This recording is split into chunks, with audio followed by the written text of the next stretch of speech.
Es un libro escrito a cuatro manos que trata de la figura demoníaca femenina en la literatura de Rusia y de Japón. Hiram es especialista en literatura japonesa, yo soy especialista en literatura rusa. Y bueno, elaboramos un libro a cuatro manos en el que la introducción, las conclusiones están escritos entre los dos. Y luego cada quien un capítulo en el que analizamos yo la Rusalka, que es una especie de ondina de la literatura eslava, de la mitología eslava, e Hiram de la mujer serpiente japonesa. Va el libro de eso y además hay anexos, un par de textos inéditos, traducciones del ruso al español y del japonés al español. Es un ensayo de tinte académico, principalmente, pero también es un ensayo literario, pues, porque uno de nosotros, bueno, ambos más bien estamos interesados en la literatura de muchos aspectos. El libro surgió de conversaciones que habíamos tenido en torno a la necesidad de hablar de personajes que nos llamaban la atención, sobre todo porque tanto Alfredo como yo estamos enfocados a la literatura comparada y siempre nos interesa identificar personajes, tópicos, historias que se repiten en distintas culturas, ¿no? La mexicana, que es la nuestra, por ejemplo, y en este caso, pues un poquito la que se sale de la geografía, que es la japonesa, que a mí me interesa mucho, o la rusa, que él se ha dedicado a ella durante muchos años.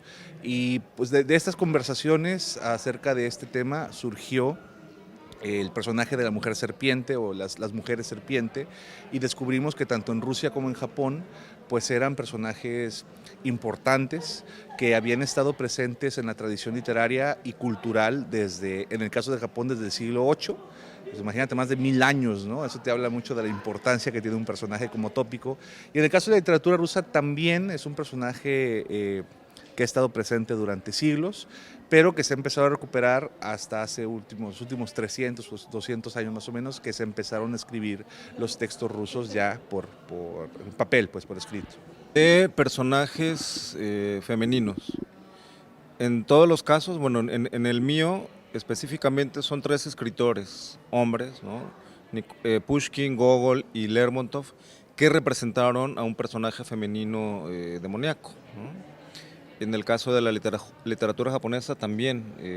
En el caso de Japón, lo que yo hice fue retomar textos de distintas tradiciones, porque hay textos enregistrados, pues, en el siglo VIII está el Kojiki, que es el libro más antiguo de la cultura japonesa. Está también algunos Setsuwa, que son historias como populares budistas. Está también Kaidan, que es un género que surgió en el siglo XVII y que tenía representantes femeninos y masculinos, pero las femeninas es muy difícil acceder a su obra porque, como en todas las culturas del mundo, a las mujeres no se les permitía como escribir mucho, ¿no? Por ahí hay algunos textos que tratan al personaje abyecto femenino en el periodo Heian en Japón. Por ejemplo, Murasaki Shikibu, que es una autora muy importante, escribió la primera novela del mundo, que fue la historia de Genji. Tiene un fantasma femenino, pero no es mujer serpiente, entonces por eso no la consideramos. Pero más o menos los aspectos que encontramos en los autores hombres eran interesantes porque, después de todo, queríamos saber cómo la sociedad, que ha sido construida en muchos sentidos por el varón, representa la otredad, ¿no? Esa otredad que son las mujeres, esa otredad que es el monstruo, y esto cómo ha afectado las producciones culturales en la actualidad. O sea, cómo vemos todavía al personaje femenino basados en estas estructuras sociales, culturales, que se han implantado desde hace siglos, pues. En el caso de los personajes analizados en este libro, lo que hay es una demonización de la lujuria, la muestra, pues, la revelación de la mujer en este espacio como iracunda y como vengativa, porque son mujeres que no cumplieron con su ciclo natural, con su ciclo social, que es el del matrimonio y el de la procreación, entonces regresan del otro mundo para vengarse. Y hay representaciones, por ejemplo, de la Rusalka contemporáneas. En Rusia, una película que salió hace 2 o 3 años, en donde se sigue mostrando este carácter femenino. Más que invisible, en estas representaciones son tentadoras por la belleza, por la lujuria, iracundas y vengativas. Una carga muy negativa, sí. Sí. En el caso de Japón pasa lo mismo, ¿no? No sé si te acuerdas de estas películas de El Aro o la película de La Maldición. Pues La Maldición es mucho más evidente que hay una carga lujuriosa muy fuerte, ¿no? Esta mujer que asesina al marido porque estaba enamorada de un profesor gringo, según la película, regresa de la muerte a ejercer venganza. Primero contra quienes le hicieron daño, que es el tópico japonés meramente, y después contra todos aquellos que tuvieron algo que ver con la casa o con su muerte, etcétera, ¿no? Este tipo de sentimientos que no son exclusivos de los personajes femeninos, porque sí de vez en cuando hay personajes masculinos que los manifiestan, sí tienen una mucho mayor representación en los personajes femeninos en la literatura japonesa, y no nada más en la japonesa. Platicábamos hace rato que una de nuestras teóricas, que es Bárbara Critt, ella impone bueno, no impone, sugiere, introduce el término de lo monstruoso femenino y dice, todas las culturas del mundo tienen una noción de lo que es la monstruosidad femenina. Entonces quiere decir que esto es un tópico que está presente en todos lados. ¿Por qué elegimos Rusia y Japón? Bueno, porque son los países que nos interesan y el personaje femenino, pues la verdad es que es el más interesante, pues es el más relevante porque como te decía, no es nada más un personaje, es una cosmovisión de cómo el hombre que en la época Heian o en la época Kamakura o en la época Edo veía al personaje femenino y cómo esta representación en la literatura pues no es más que un reflejo de cómo la sociedad también las estaba considerando. Y no me gustaría decir esto, pero la realidad es que sigue viéndose de manera muy similar cuando uno analiza las películas recientes de terror, ¿no? Desde Alien hasta nuestras fechas, la maternidad, que es un tema que tratamos, la lujuria, la ira, el rencor, los celos, pues siguen siendo actitudes que se siguen identificando con la feminidad y tiene que ver con que así se ha construido la literatura en muchos sentidos, pues.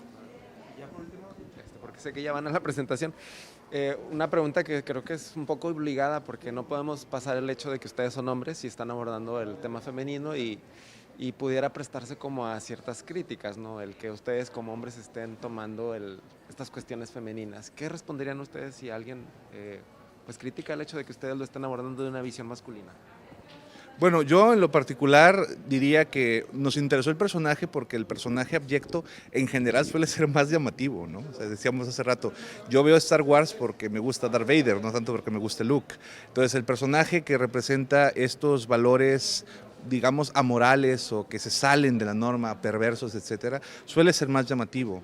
El libro, pues, por eso se refiere a la mujer serpiente, porque la mujer serpiente es un personaje sumamente interesante, ¿no? Y más que respuesta, yo daría una invitación, ¿no? A mí me encantaría que este tópico saliera de nosotros dos y hubiera especialistas de todos los géneros interesados, porque de verdad que personajes como la mujer serpiente, como el fantasma vengativo, como la bruja, tienen mucho que enseñarnos de cómo funciona nuestra sociedad. Entonces nosotros estamos internándonos en un territorio literario, porque somos estudiosos de la literatura, en donde este personaje nos llamó mucho la atención porque revela muchas cosas de cómo nosotros configuramos nuestro mundo, pues. Tenemos muy claro que tenemos una doble mirada, por un lado como hombres y por otro lado como extranjeros, porque es otra crítica que podría hacerse. Entonces una mirada a la literatura rusa, una mirada a la literatura japonesa desde lo extranjero, que sí, tiene una mirada distinta, sin embargo puede aportar algo a esa propia cultura y además la difusión en la nuestra, ¿no? Y tenemos muy claro también que no estamos escribiendo un libro feminista, no una crítica feminista. Abordamos el análisis desde la literatura, ¿no? Somos especialistas en literatura comparada, analizamos la función que desempeña un personaje, pero no pretendemos hacer crítica feminista. Puede tener una lectura feminista, sí, pero bueno, eso tendrán que abordarlo otros especialistas. Nosotros no nos atrevemos a decir que estemos realizando una aportación al mundo del feminismo, pero sí al análisis literario, al análisis comparativo, a lo que pueda ser para un extranjero leerse, digo, para un ruso, para un japonés leerse por extranjeros, y a lo que pueda ser para un mexicano, un hispanohablante, pues conocer un poco más acerca de estos mundos, ¿no? Esa es nuestra intención.